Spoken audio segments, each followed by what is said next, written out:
I'm living in Amsterdam, and for many years, people have been talking here about tourism, that this city is just, I never go to the center anymore. It's become like a horrible kind of cheap commercial Disney World, and every year there are a million tourists more.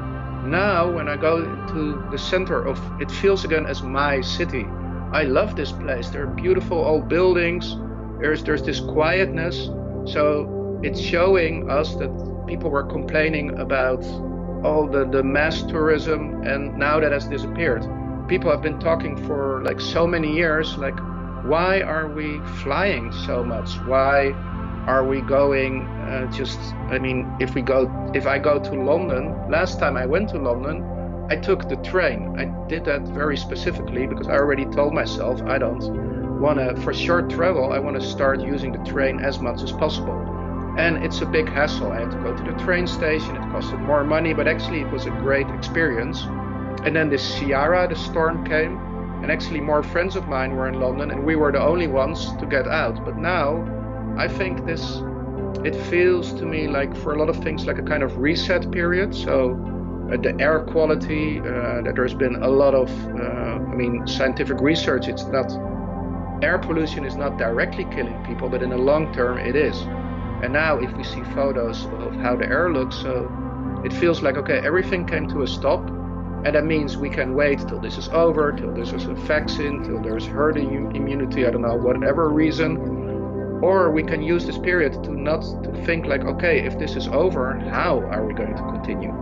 And I think it's also cool that you're asking people about that, but I think that's probably what, in my opinion, we should take away from this period. How are we going to continue after this? Are we just going to keep on like as we did? Or are we going to say like, okay, maybe this whole rat race, maybe this whole economic growth thing, maybe we could slow it down and focus actually on other things of value.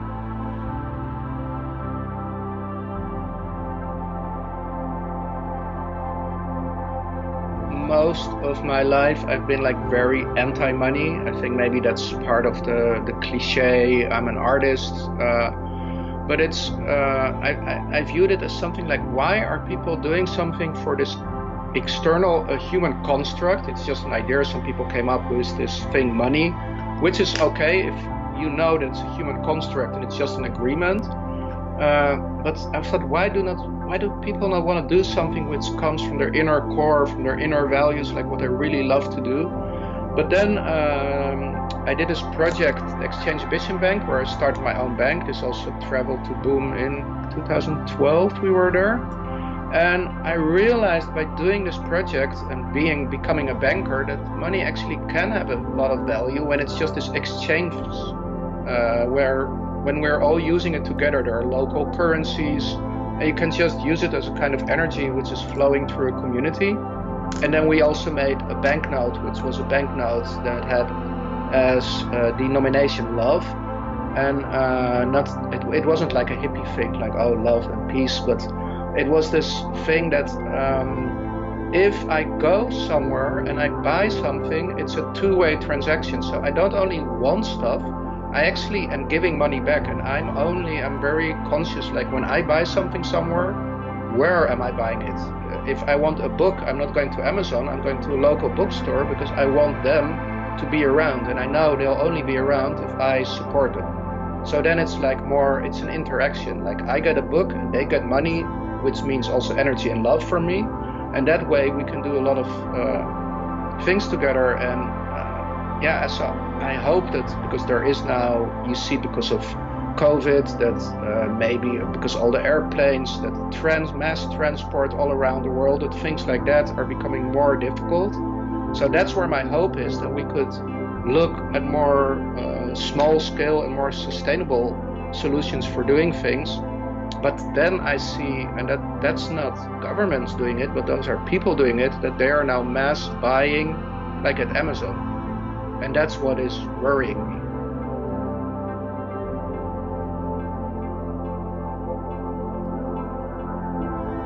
I think what art for me can do is show that which is maybe not yet visible. So it's there, it's the zeitgeist, it's showing what is happening, but people do not yet see it. And like, for instance, by starting my own bank, it's not actually, I'm not telling people what to do, but I just want to show them, like, for instance, that money is a construct. It's not a given fact.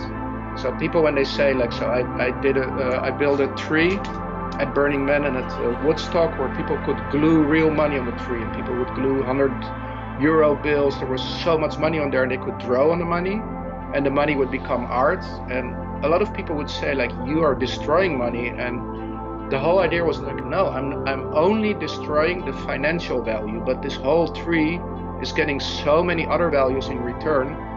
And for me, it's like puzzling. And I think, again, in this period, we see that value is not just, it became almost synonymous to financial value, but it's value we have so many. I mean, we have community values, we have ethical values, moral values, social values, and financial is only one. And as an artist, I don't know, I try to do projects where I make people think, like, is that what that they don't just take reality for granted.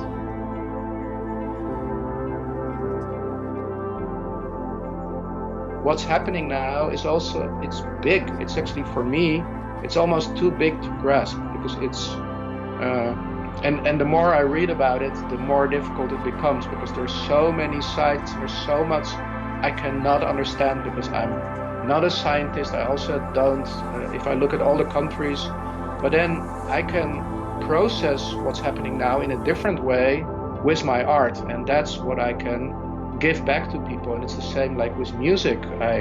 If I would not have music at the moment, I would have already have gone totally crazy.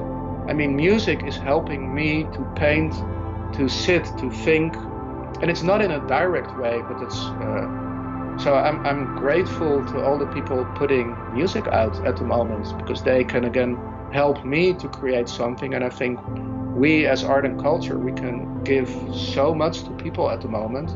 And I think literally, I mean, everybody can start taking Prozac, or everybody can use art and culture. And I prefer the second one.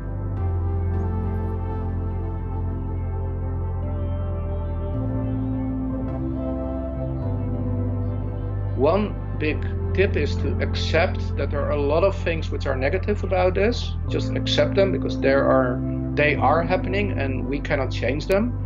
But also realize that this is a unique moment in time. I really hope that if we look back in a few years' time, that some things will have changed and we will go like, wow, maybe like airplane travel, like I don't know, a lot of things, the way we deal with animals, I mean, just hundreds of things. I'm not gonna, there are too many, but that we'll see that something has changed, but not only on the bigger scale of the world, but also in our own lives, where we kind of feel like we're living closer to our purpose, because we now had time to think, like, why are we here?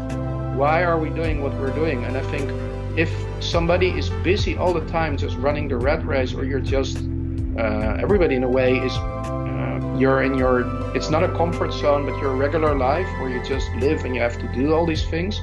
And now it's coming to a grinding halt, which means we have time to actually think, like, what would I really want to do?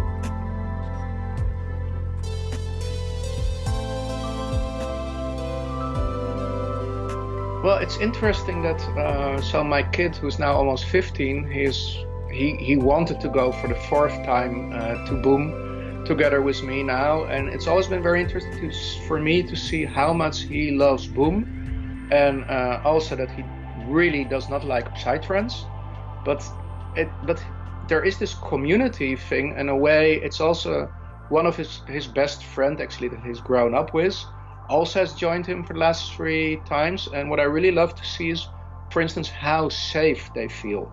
So there are 35,000 people, 40,000 people at Boom roughly, and it's a big area. So as a kid, you could get easily lost, or I could understand that as a kid you would not feel safe there. But they feel very safe. So everything is done with a lot of love. What I what I also like is that there's this sacred fire in the middle that's burning like 7 days a week, 24 hours. That's, I don't know, that when the sun sets, the music calms down, so it makes you realize that instead of just having this full-on entertainment thing, like, hey, we are living in this world, and look, there is this, like, it was full moon last night, and then I sat down on my balcony and had a glass of wine and was just looking at the moon for half an hour. And I think being aware that we are part of this planet, so it's not just that there is a nightclub where we forget everything and it's hedonism and escapism. I mean, I like that it's what Boom does, that it makes people aware of what's here. And I think that, I mean, nobody knows what's going to happen, but if Boom will happen next year, that it will really help people to process everything that has happened now.